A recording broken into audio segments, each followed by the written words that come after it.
মই বৰ্তমান উপস্থিত আছোঁ শিৱসাগৰ যি ভোট গণনা ইয়াৰ কেন্দ্ৰ, এই কেন্দ্ৰতে উপস্থিত আছোঁ আৰু মোৰ লগত আছে শিৱসাগৰৰ এইবাৰ ৰাইজৰ দলৰ সভাপতি, যি ৰাইজৰ দলৰ পৰা যি প্ৰাৰ্থিত্ব আগবঢ়াইছিলে অখিল গগৈ ডাঙৰীয়া। তেওঁ যোৱাবাৰৰ যিহেতু শিৱসাগৰৰ বিধায়ক আছিলে, এইবাৰৰ বৰ্তমান তেওঁ কিছু সময়ৰ আগতে আমি জানিব পাৰিছোঁ যে তেখেতে অগ্ৰগতি লাভ কৰিছে। মোৰ লগত মই পোনে অখিল দাদাৰ কাষলৈ যাব বিচাৰিম যে দাদা, বৰ্তমান আপোনাৰ মানে স্থিতি বা আপোনাৰ অগ্ৰগতি কেনেকুৱা? এতিয়া 8 ৰাউণ্ড আমাৰ হৈ গৈছে। আমাৰ ডাঙৰ সমষ্টি 20 ৰাউণ্ড হ'ব টোটেল। 8 ৰাউণ্ডলৈকে এতিয়া যিটো হ'ল সেই অনুসৰি 8 ৰাউণ্ডলৈকে মই পাইছোঁ 33,715টা আৰু বিজেপিয়ে পাইছে 26,892টা, গতিকে 6,823টা 6,823টা ভোটত মই এতিয়ালৈকে আগবাঢ়ি আছোঁ।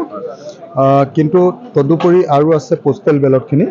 পোষ্টেল বেলটত মই অলপ আগবাঢ়ি আছোঁ, গতিকে আৰু 1000মান ভোটত আগবাঢ়ি আছোঁ।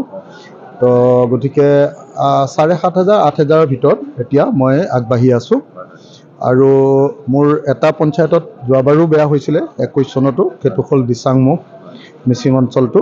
সেই অঞ্চলটোত যোৱাবাৰ মই প্ৰায় 3,700 মানত নে 3,700 মানত হাৰিছিলোঁ। এইবাৰ মই হাৰিলোঁ তাতে 1,800 ভোটত, 1,800 কেইটামান ভোটত। বাকীবিলাক পঞ্চায়তত সকলোতে জয়ী হৈ আহিছোঁ আৰু এতিয়া আৰু হাৰিবলগীয়া পঞ্চায়ত তেনেকৈ নাই, গতিকে নিৰ্বাচনটো ভাল হ'ব বুলি আশা প্ৰকাশ কৰিছোঁ। নামতিয়ালি আৰু যিহেতু দোলাকাষৰীয়া আপোনাৰ নতুনকৈ অন্তৰ্ভুক্ত হৈছিলে, এই পঞ্চায়তকেইখনৰ ওপৰত আশা কেনেকুৱা কৰে আপুনি? দোলাকাষৰীয়া আৰু নামতিয়ালিত মই আটাইতকৈ বেছিকৈ লিড ল'ম, আটাইতকৈ বেছিকৈ।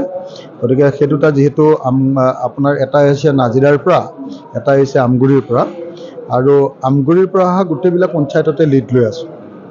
তো পুৰণি শিৱসাগৰ পঞ্চায়তবিলাকতো সকলোতে লিড লৈছোঁ, কিন্তু এটা পঞ্চায়তত মই হাৰিছোঁ, সেইটো হ'ল দিচাংমুখ মিচিং অঞ্চলটো, জনজাতি অঞ্চল।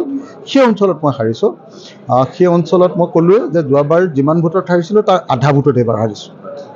আৰু এটা প্ৰশ্ন কৰিব বিচাৰিম, যিহেতু আপুনি কৈছিলে যে তিনি গগৈ এইবাৰ যিহেতু বিধানসভালৈ যোৱা কথা আছিলে, কিন্তু দেখিবলৈ পোৱা গৈছে যে শেহতীয়াকৈ আপোনাৰ বাহিৰে লুৰিণজ্যোতি গগৈ আৰু গৌৰৱ গগৈ ক্ষেত্ৰত অকণমান কিছু পৃথক হোৱা দেখা গৈছে, এই ক্ষেত্ৰত কি ক'ব?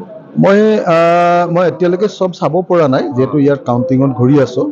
কিন্তু যিসকলে খবৰ দিছে তেওঁলোকে, সাংবাদিকসকলে বিশেষভাৱে খবৰ দি আছে, তেওঁলোকে কৈছে যে গৌৰৱ আৰু লুৰিণ অলপ ভোটত পিছ পৰি আছে, কিন্তু লুৰিণে এতিয়াও যুঁজ দি আছে বুলি কৈছে, লুৰিণে ভালেই যুঁজ দি আছে বুলি কৈছে। মই আশা প্ৰকাশ কৰোঁ যে লুৰিণ আৰু গৌৰৱ দুয়োজন জয়ী হওক আৰু আমি তিনি গগৈ এবাৰ এছেম্বলিত সকলোৱে থাকিবলৈ পাম বুলি আশা কৰোঁ। নাজিৰা বিধানসভা সমষ্টিটো দেখিবলৈ পোৱা গৈছে প্ৰায় 20,000তকৈ অধিক ভোটত দেৱব্ৰত শইকীয়া পিছ পৰি আছে বৰ্তমান। মই দেৱব্ৰত দা জিকাটো পাৰ্চনেলি খুব বিচাৰিছিলোঁ। দেৱব্ৰত দা জিকা খুব প্ৰয়োজন আছিলে, তেওঁ আমাৰ লিডাৰ অফ দ্য অপজিশ্যন, গতিকে তেখেত জিকিলে ভাল পালোহেঁতেন। ঠিক আছিলে, ধন্যবাদ জনাইছোঁ। এয়া আছিলে অখিল গগৈ ডাঙৰীয়া, শিৱসাগৰ সমষ্টিৰ ৰাইজৰ দলৰ তেখেত প্ৰাৰ্থী, আৰু তেখেতে ইতিমধ্যে উল্লেখ কৰিছে যে তেখেতে অগ্ৰগতি লাভ কৰিবলৈ সক্ষম হৈছে, আৰু যিহেতু পৰৱৰ্তী কেইবাটাও ৰাউণ্ডো আছে ভোট গণনা কৰিবলৈ, আৰু এই গণনাৰ অন্ততহে আচলতে সম্পূৰ্ণ তথ্য পোহৰলৈ আহিব, যাতে শিৱসাগৰ সমষ্টিৰ পৰা শেষ হাঁহি কোনে মাৰে।